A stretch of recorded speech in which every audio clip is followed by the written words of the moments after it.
You are going to hear a travel agent discussing a holiday booking with two customers.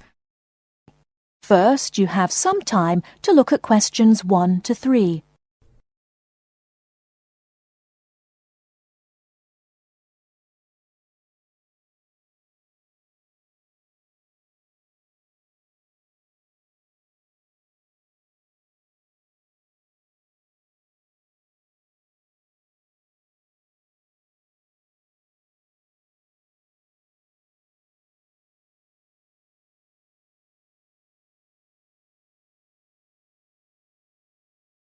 Now we shall begin. You should answer the questions as you listen, because you will not hear the recording a second time. Listen carefully and answer questions 1 to 3. Good morning. Can I help you? Yes, good morning. We'd like to book a holiday for July, please. Certainly. Where did you have in mind? Oh, well, we haven't thought a lot about it, really. We'd just like to go somewhere hot, and it must be in July. I see. Well, let's get the dates cleared up first, then we can see about availability. What part of July were you thinking of? Oh, well, you see, we have slightly different holidays. I've got the whole month except for the last 5 days, so I could go from the 1st to the 26th. But my friend here doesn't start until the 7th. So I suppose it will have to be the middle 2 weeks, really. Yes, but I've got to be back before the 23rd. Okay. Now, let's find a destination. Any preferences? France? Italy? Oh, not France. We went there last year and it was absolutely packed with teenagers, making noise and getting drunk all the time. Yes, it was terrible. We definitely want somewhere quieter this year. Well, of course, it depends more on the resort rather than the country. There are resorts in every country which cater for the family or the slightly older person. They're usually a shade more expensive, though, as you might expect. Oh, well, we don't mind paying a bit more if it means more peace and quiet, do we? Definitely not. It'll be well worth it. All right, let's have a look at what we've got on the computer. Before you hear the rest of the conversation, you have some time to look at questions 4 to 10.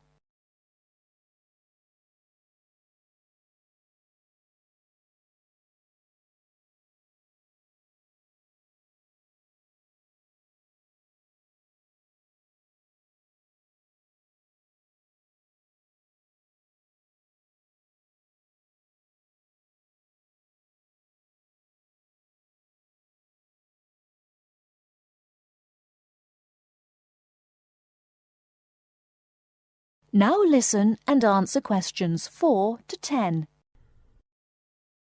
July. Was it 10 or 14 nights you wanted? Oh, the fortnight, please. Right. Well, let's start with Italy. We've got 14 nights, bed and breakfast in Sorrento for £345 from Manchester on the 14th. Or we've got... No, wait a minute. That's no good for me. We wouldn't get back till the 28th, and I've got to be back at work before that. Ah, yes. How about Sweden? 2 weeks, half board? How much would that be? That would be £540 from Manchester again. Well, 540... that seems too much. Well, madam, there's a surcharge for the airport, and it has a 5-star hotel. Oh, well, it's a bit over our budget, really. All right, let's try somewhere else. How about Portugal? Oh, that sounds great. We've never been there before, have we? Let's see now. We've got 14 nights in Albufeira, half board, from Gatwick, for £385. Albufeira? Oh, wait a minute. Did you say the flight was from London? That's right, from Gatwick. Oh, well, we'd prefer a flight from the north somewhere. Manchester, perhaps, or even Glasgow. That is the end of part 1. You now have half a minute to check your answers.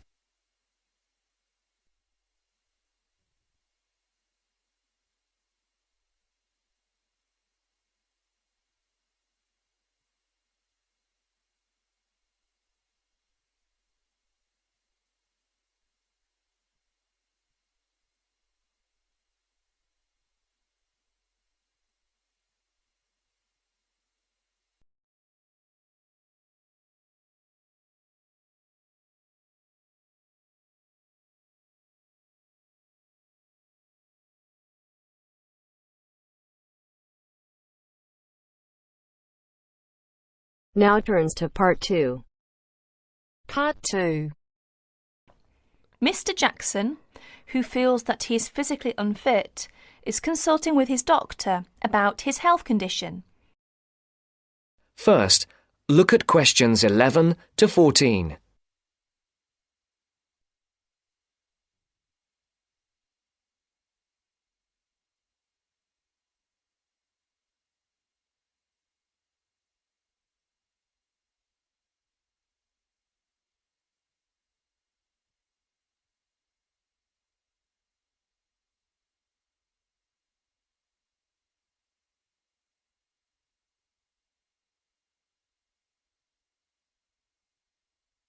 Listen carefully. Well, Mr. Jackson, the first and important thing I have to tell you is that there is really nothing seriously wrong with you. Physically, that is. My very thorough re-examination and the analyst's report show that basically you are very fit. Yes, very fit. So, why is it, Doctor, that I'm always so nervy, tense, ready to jump on anybody? My wife, children, colleagues. I think your condition has a lot to do with, shall we call it, way of life, habits? Way of life? Habits? Yes. Now tell me, Mr. Jackson, you smoke, don't you? Yes, I'm afraid I do, Doctor. And rather heavily, I imagine. Well, yes. I smoke, about 40, 50 a day, I suppose. You should do your best to stop, you know. Yes, I see. But, well, it won't be the first time. I've tried to give up smoking several times, but it's no good. You see, 50 a day is overdoing it, you must admit. You must cut down at least that. Ah, yes. I know that when you're feeling tense, you probably feel that a cigarette relaxes you. But in the long run, I do advise you to make a real effort to quit smoking. Of course, but, well, it's easy to say give it up or cut it down, but, oh, you know. Well, in my opinion, you have no choice. Either you make a real effort or there's no real chance of your feeling better. You see, well, obviously, I could prescribe some kind of tranquilizer, but would that help? I'd prefer, and I'm quite sure you'll agree, I'd prefer to see you really back to normal, not just seemingly so. And that's my reason for asking you several more questions about your other habits. Right. Before the broadcast continues, look at questions 15 to 20.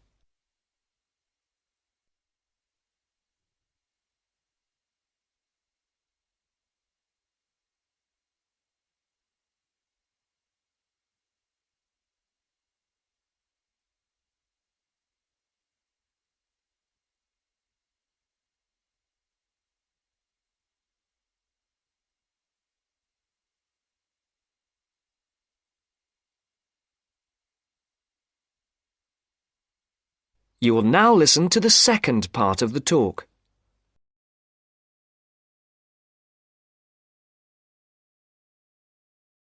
Your eating habits, for example. What do you eat normally, during a normal day? Yes, well, I'm a good eater.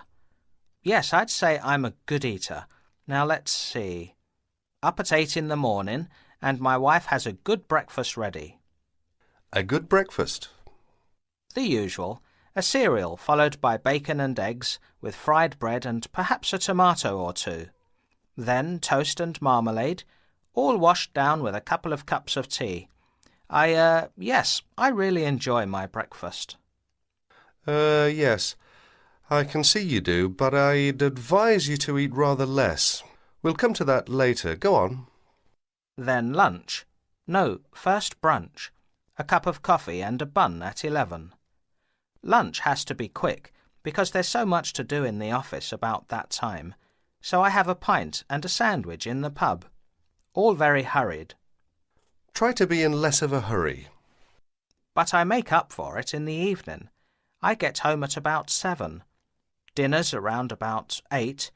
Yes, my wife's an excellent cook. Excellent. It's usually some meat dish, and we like spaghetti as a first course. Spaghetti, a meat dish, cheese, sweet. But then, at the end of the day, shall we say, then I begin to feel on edge again. Most evenings after dinner we read or watch TV, but I get this terrible feeling of tension.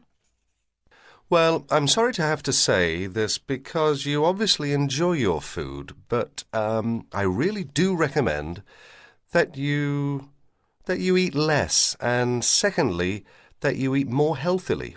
Instead of having that enormous breakfast, for example, try to be content with fruit juice and some cereal. I see, but 11 says right. Well, that's all right, but lunch should be more leisurely. Remember, your health is at stake, not your job. As for dinner, I'd advise you to eat a soup, perhaps, with a salad. A salad followed by some fruit. But my wife's cooking is superb, granted. And she probably enjoys preparing delicious meals for you. If you like, I'll have a word with your wife. No, that won't be necessary. Thanks just the same, Doctor, but no. That is the end of part 2. You now have half a minute to check your answers.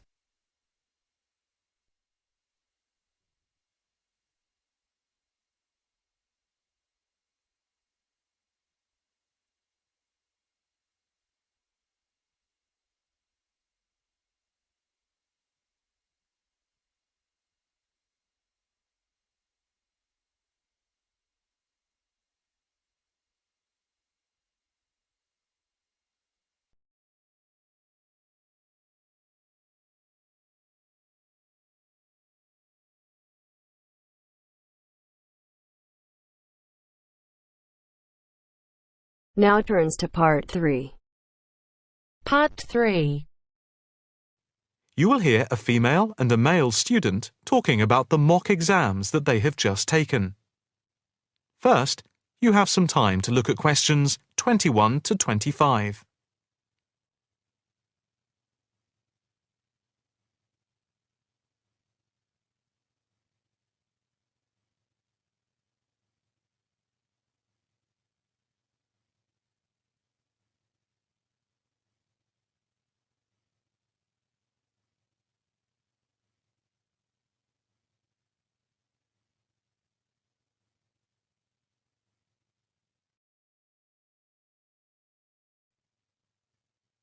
Now listen carefully and answer questions 21 to 25. So, what did you think of the practice exams last week? You mean the mock exams? Yeah. I thought some of them were tough. They were certainly hard and generally they were very long. Yeah, they were spread over a whole week, which made it impossible to relax. Exactly. But what did you think of each test? Of the 7 exams we did, the least enjoyable for me were the 2 3-hour essay papers. Why didn't you like the essay papers? I'm not particularly good at writing things down like that in a short space of time. And I don't think it's a good way of testing our theoretical knowledge of medicine. I'm the opposite, I'm afraid. I'm much better in the written essay exams than the other types of tests. But what about the 2 multiple choice exam papers in basic science and anatomy? They weren't too bad. If you didn't know the answer, all you had to do was guess. That's okay, but I never feel comfortable with guessing. And you know that there is research that shows that women are disadvantaged when doing multiple choice questions compared to men. You've mentioned this before, but I'm not sure I believe it. It's true. Multiple choice questions benefit men more than women. They are a male construct. If you say so. It's not if I say so. Anyway, you have to be careful with multiple choice questions because of the negative marking. That can really bring the score down if you keep guessing and get all of the guesses wrong. It's double negative. Yeah, that is a danger. What about the role play? Did you like that? Yeah, with the actors and actresses as simulated patients.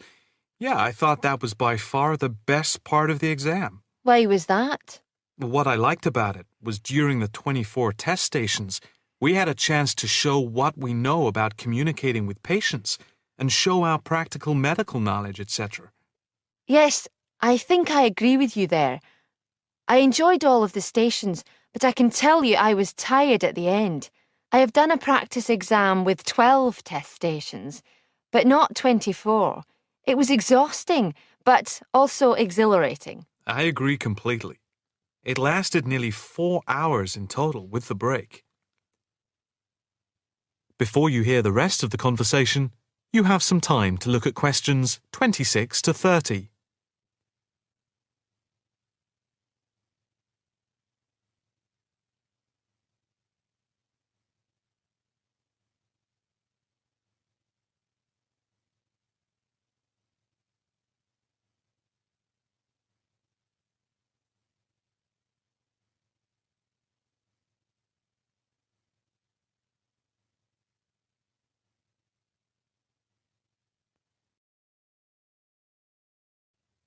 Now listen carefully and answer questions 26 to 30. What did you think of the other two exams? The two problem-solving tests? I didn't think I was going to handle them very well, but in the end I think they went better than I thought they would. What I liked most was the test where we had to work in groups of 4, and to solve a problem we had to prioritise actions. That was very interesting.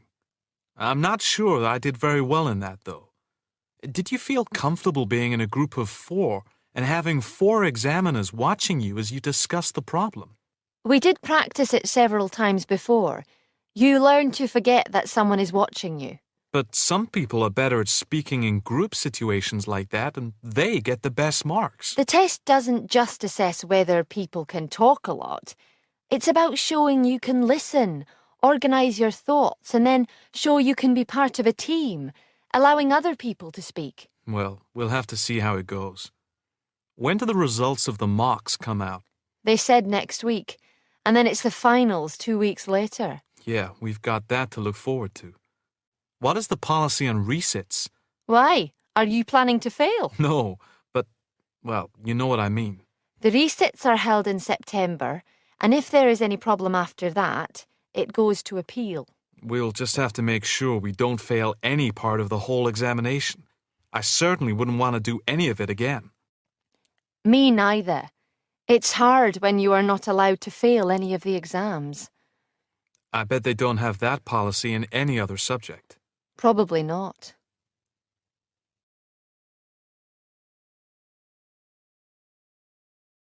That is the end of part 3.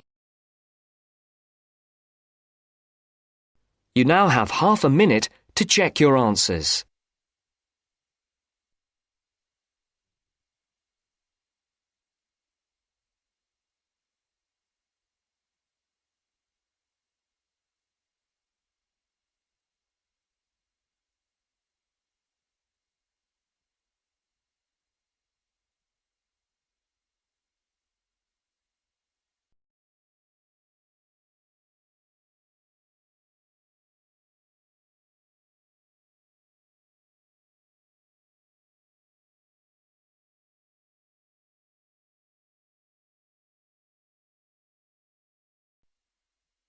Now turns to part 4.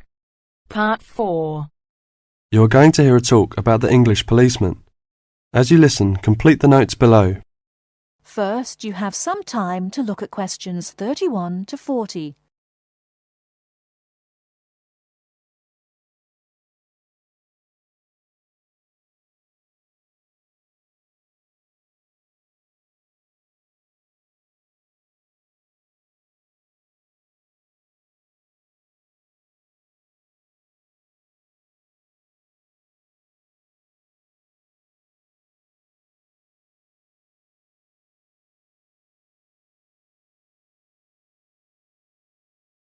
Now, listen carefully and answer questions 31 to 40. The English policeman has several nicknames, but the most frequently used are copper and bobby. The first name comes from the verb to cop, which is also slang, meaning to take or to capture, and the second comes from the first name of Sir Robert Peel, the 19th century politician who was the founder of the police force as we know it today. An early nickname for the policeman was Peeler, but this one has died out. Whatever we may call them, the general opinion of the police seems to be a favourable one, except, of course, among the criminal part of the community, where the police are given more derogatory nicknames which originated in America, such as Fuzz or Pig. Visitors to England seem nearly always to be very impressed by the English police. It has, in fact, become a standing joke that the visitor to Britain, when asked for his views of the country, will always say, at some point or other, "I think your policemen are wonderful." Well, the British bobby may not always be wonderful, but he is usually a very friendly and helpful sort of character. A music hall song of some years ago was called, "If you want to know the time, ask a policeman." Nowadays, most people own watches, but they still seem to find plenty of other questions to ask the policeman. In London, the policemen spend so much of their time directing visitors about the city that one wonders how they ever find time to do anything else. Two things are immediately noticeable to the stranger when he sees an English policeman for the first time. The first is that he does not carry a pistol, and the second is that he wears a very distinctive type of headgear, the policeman's helmet. His helmet, together with his height, enables an English policeman to be seen from a considerable distance, a fact that is not without its usefulness. From time to time it is suggested that the policeman should be given a pistol, and that his helmet should be taken from him. But both these suggestions are resisted by the majority of the public and the police themselves. However, the police have not resisted all changes. Radios, police cars, and even helicopters give them greater mobility now. The policeman's lot is not an enviable one, even in a country which prides itself on being reasonably law-abiding. But, on the whole, the English policeman fulfills his often thankless task with courtesy and good humour, and with an understanding of the fundamental fact that the police are the country's servants, and not its masters. That is the end of part 4. You now have half a minute to check